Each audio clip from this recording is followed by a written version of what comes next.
Assalamualaikum warahmatullahi wabarakatuh. Alhamdulillahirabbil alamin. Asyhadu an la ilaha illallah wa asyhadu anna Muhammadar Rasulullah.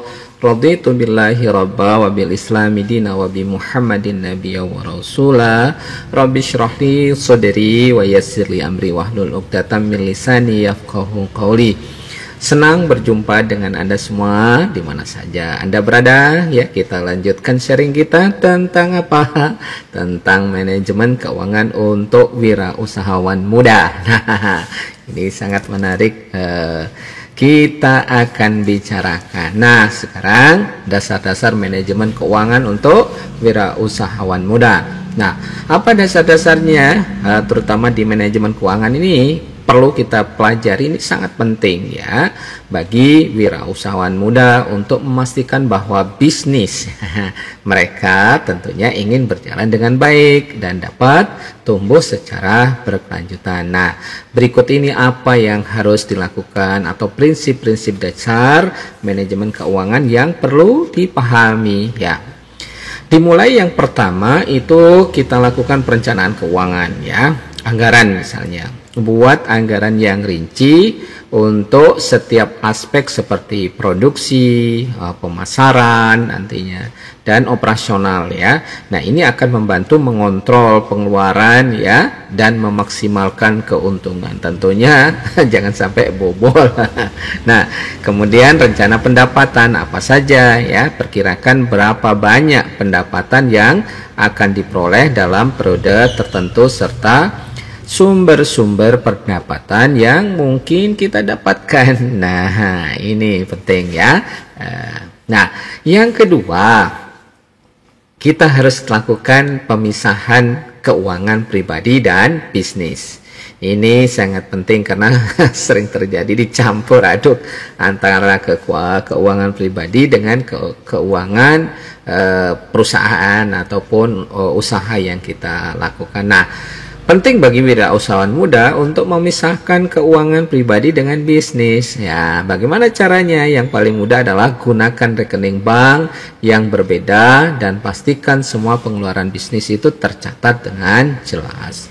Kemudian yang ketiga itu adalah pengelolaan arus kas atau cash flow ya. Jadi ada arus kas positif. Nah, pastikan pendapatan lebih besar daripada pengeluaran sehingga bisnis tidak mengalami kekurangan dana ya. Jangan sampai dong besar pasak daripada tiang. Nah, kemudian perencanaan arus kas, jadi prediksi kapan bisnis akan membutuhkan dana tambahan dan kapan akan ada kelebihan kas agar dapat mengambil keputusan investasi atau penghematan dengan bijaksana tentunya ya. Berikutnya adalah pengelolaan hutang. Ini penting juga ya. Jadi jika menggunakan pinjaman atau modal dari luar perbankan, kelola hutang itu dengan hati-hati. Pastikan bahwa pengeluaran untuk pembayaran utang tidak melebihi kemampuan bisnis untuk membayar kembali. Ini juga penting ya. Jadi ini ya semuanya penting, tetapi ya kita harus pelajari satu-satu. Yang kelima itu investasi yang tepat. Alokasikan modal untuk investasi yang dapat meningkatkan pertumbuhan bisnis. Misalnya ya pembelian peralatan, teknologi, ataupun pemasaran yang bisa mendongkrak penjualan. Yang keenam itu pengendalian biaya. Jadi lakukan evaluasi rutin ya terhadap biaya operasional bisnis kita. Misalnya ya, pastikan bahwa pengeluaran yang tidak diperlukan bisa diminimalisir dan tanpa mengorbankan kualitas produk ataupun layanan. Kemudian yang ketujuh, pencatatan keuangan yang teliti. Pencatatan semua transaksi keuangan adalah dasar untuk memahami kondisi keuangan bisnis. Kemudian gunakan software akuntansi atau pencatatan manual untuk memastikan bahwa seluruh pengeluaran dan pendapatan tercatat dengan baik ya. Kemudian yang kedelapan, kita lakukan penyusunan laporan keuangan. Nah, kadang ya suka-suka karena punya sendiri mentang-mentang laporan keuangan ya ataupun neraca itu tidak dibuat ya. Termasuk di situ ada laporan laba rugi dan laporan arus kas perlu disusun secara rutin, misalnya bulanan ataupun tahunan, untuk mengevaluasi kinerja keuangan bisnis kita. Jadi biar kita antisipasi bagaimana solusi kalau ada kendala ya. Yang kesembilan itu menyiapkan dana darurat. Nah, simpan sebagian dari keuntungan sebagai cadangan untuk menghadapi situasi darurat atau kebutuhan tak terduga yang dapat muncul di masa depan.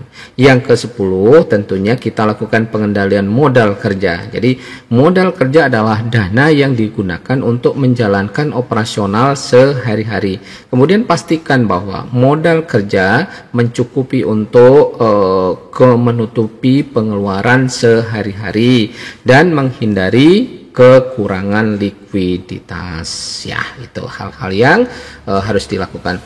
Berikutnya adalah mengelola anggaran dan cash flow untuk mendukung keberhasilan usaha dalam PKM.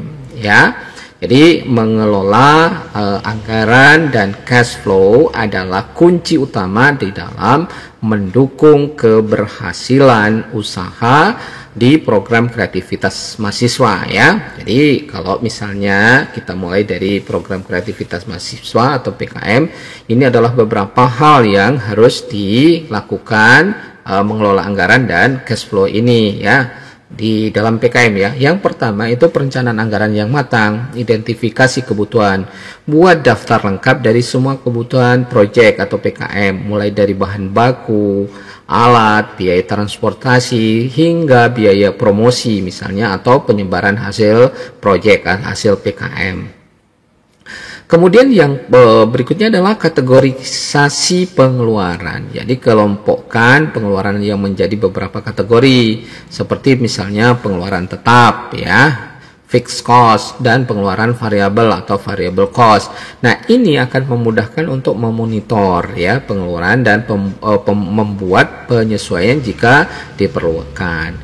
Kemudian estimasi pengeluaran, buat estimasi biaya yang setiap kategori berdasarkan riset ataupun pengalaman. Kemudian sertakan juga cadangan dana, biasanya sekitar 10 ataupun 15% untuk mengantisipasi biaya yang tidak terduga.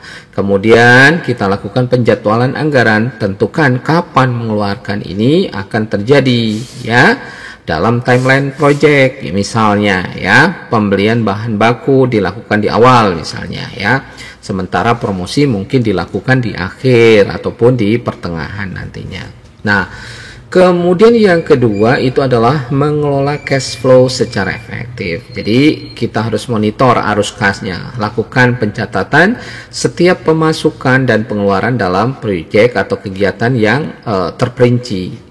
Pastikan bahwa pengeluaran tidak melampaui anggaran yang telah disetujui dan uang tunai tersedia untuk kebutuhan mendesak misalnya. Kemudian yang berikutnya adalah arus kas positif. Pastikan arus kas tetap positif. Artinya ada lebih banyak pemasukan daripada dana hibah PKM atau sponsor daripada pengeluaran dalam periode tertentu. Jika arus kas negatif, proyek bisa terganggu karena kekurangan dana. Kemudian pengelolaan pembayaran. Jika proyek melibatkan pembayaran ke pihak ketiga, misalnya supplier ataupun vendor, arus pembayaran agar sesuai dengan timeline penerimaan dana. Jangan terlalu cepat membayar jika belum ada aliran kas masuk yang cukup. Yang ketiga ya, penggunaan dana secara bertahap ya. Pengeluaran sesuai dengan prioritas. Fokuskan pengeluaran pada hal-hal yang mendesak ataupun prioritas.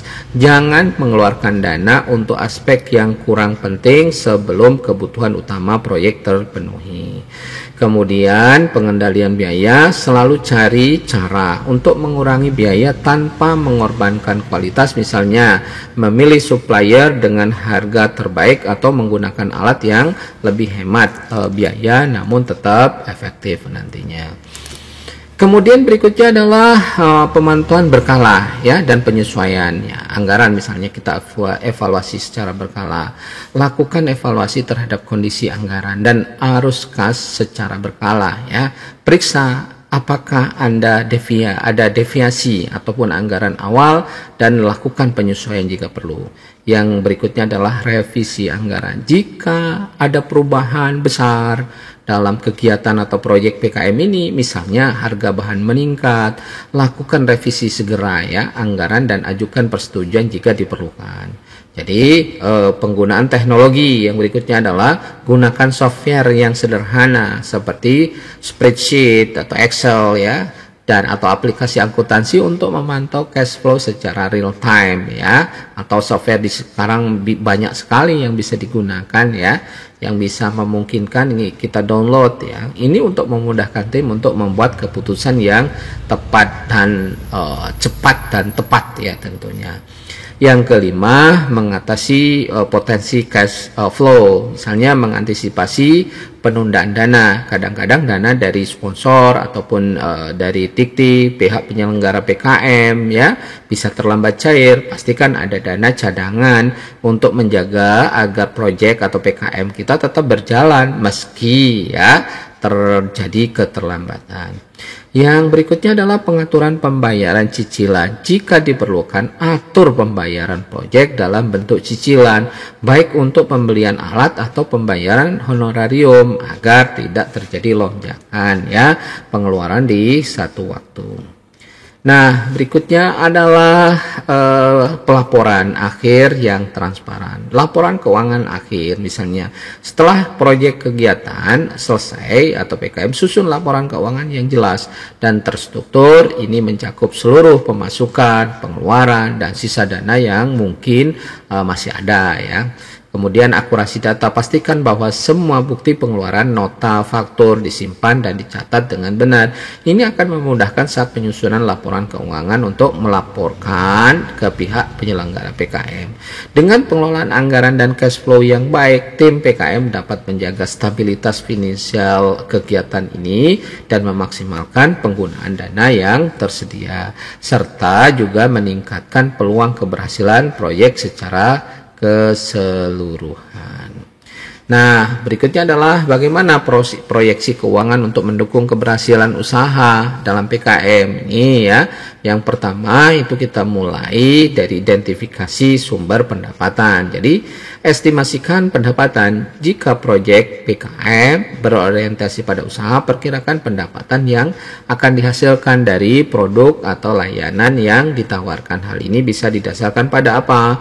Harga jual produk ataupun layanan. Nah, volume penjualan diharapkan misalnya berapa unit yang akan terjual dalam periode tertentu. Kemudian sumber pendapatan lainnya seperti sponsor, investor, ataupun hibah. Jadi proyeksi pendapatan. Buat proyeksi pendapatan berdasarkan perkiraan volume penjualan di beberapa skenario, misalnya skenario pesimis, realistis, ataupun optimis ya. Ini akan membantu mengantisipasi kemungkinan yang terjadi di masa depan tentunya ya. Kemudian estimasi pengeluaran, biaya tetap ya, seperti digambarkan tadi, fixed cost ya, identifikasi biaya yang harus dikeluarkan setiap bulannya atau sepanjang durasi proyek atau kegiatan seperti sewa tempat, administrasi, biaya administrasi ya tentunya, dan gaji tenaga kerja ya jika ada.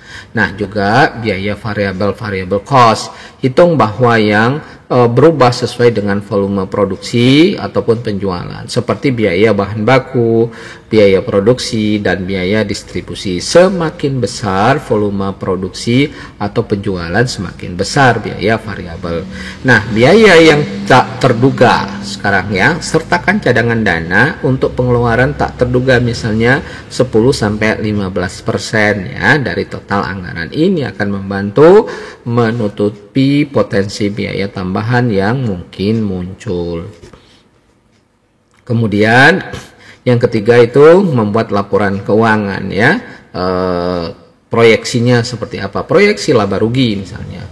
Buat proyeksi laporan laba rugi yang mencakup pendapatan, biaya, dan laba yang diharapkan dalam periode waktu tertentu, misalnya bulanan, triwulan ya. laporan ini penting ya. Kenapa? Untuk melihat apakah proyek akan menghasilkan keuntungan atau membutuhkan tambahan dana. Ya, oke, berikutnya adalah pendapatan. Estimasi total penjualan. Pengeluaran gabungan antara biaya tetap dan biaya variabel. Misalnya laba bersih ya, selisih antara total pendapatan dan total pengeluaran. Kemudian berikutnya adalah proyeksi arus kas ya, cash flow ya. Laporan arus kas proyeksi penting untuk mengetahui kapan ya uang tunai masuk dan keluar. Ini akan membantu tim memastikan bahwa ada cukup dana misalnya untuk mendukung operasional sehari-hari tanpa mengalami kekurangan kas. Nah, arus kas biasanya dibagi dalam arus kas masuk ya dari penjualan misalnya, hibah atau sumber dana lainnya. Nah, kemudian sementara arus kas keluar dari pembayaran supplier ya, kemudian biaya operasional dan pengeluaran lainnya. Sementara saldo akhir uang tunai yang tersedia setelah transaksi. Itu ya saldo. Nah, berikutnya adalah proyeksi kebutuhan modal kerja, modal awal misalnya. Tentukan berapa banyak modal yang dibutuhkan di awal proyek atau kegiatan usaha ya untuk menutupi biaya operasional hingga proyek mulai menghasilkan pendapatan. Kemudian modal tambahan. Proyeksi ini juga membantu mengidentifikasi ya kebutuhan dana ya, tambahan di tengah-tengah proyek. Terutama jika ada kekurangan ya modal kerja atau cash flow yang negatif.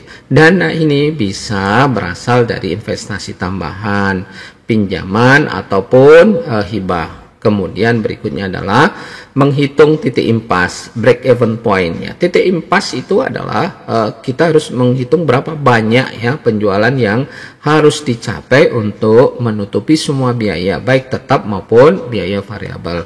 Nah, titik impas ini penting untuk mengetahui kapan usaha mulai menghasilkan keuntungan.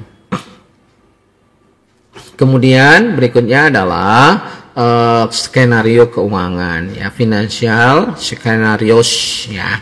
Skenario pesimis buat proyeksi untuk kondisi terburuk. Skenario pesimis ya, buat proyeksi untuk kondisi terburuk, misalnya penjualan di bawah target atau adanya kenaikan biaya tak terduga. Ini membantu tim menyiapkan strategi cadangan nantinya ya. Kemudian ini kita bikin skenario optimis Pak, misalnya buat proyeksi berdasarkan hasil maksimal yang diharapkan seperti penjualan yang melampaui target nih. Ini bisa mendorong tim untuk merencanakan ekspansi atau strategi pertumbuhan. Kemudian skenario realistis buat proyeksi berdasarkan hasil yang paling mungkin terjadi ya, dan menggunakan data pasar atau pengalaman proyek sebelumnya. Oke. Kemudian review dan evaluasi proyeksi keuangan. Review berkala. Kita lakukan proyeksi keuangan harus diperbaharui secara berkala berdasarkan hasil nyata, perubahan kondisi bisnis, jika ada penyimpangan antara proyeksi dan realisasi. Tim harus segera menyesuaikan strategi agar proyek tetap berjalan lancar. Kemudian kita lakukan monitoring arus kas.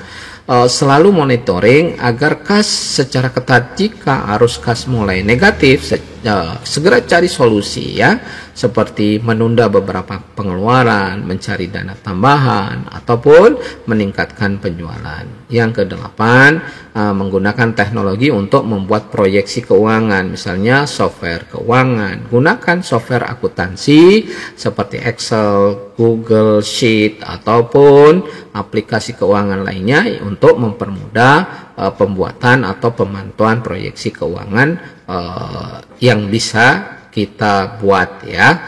Nah, banyak software ini juga menyediakan template laporan keuangan proyeksi yang bisa diadaptasi untuk keperluan PKM kita. Nah, yang ke-9 pelaporan keuangan yang akurat. Jadi pelaporan progres misalnya ya. Selain di proyeksi awal, pastikan tim memberikan laporan keuangan berkala kepada pihak penyelenggara PKM, misalnya universitas, kementerian ya, sebagai bentuk pertanggungjawaban penggunaan dana ya.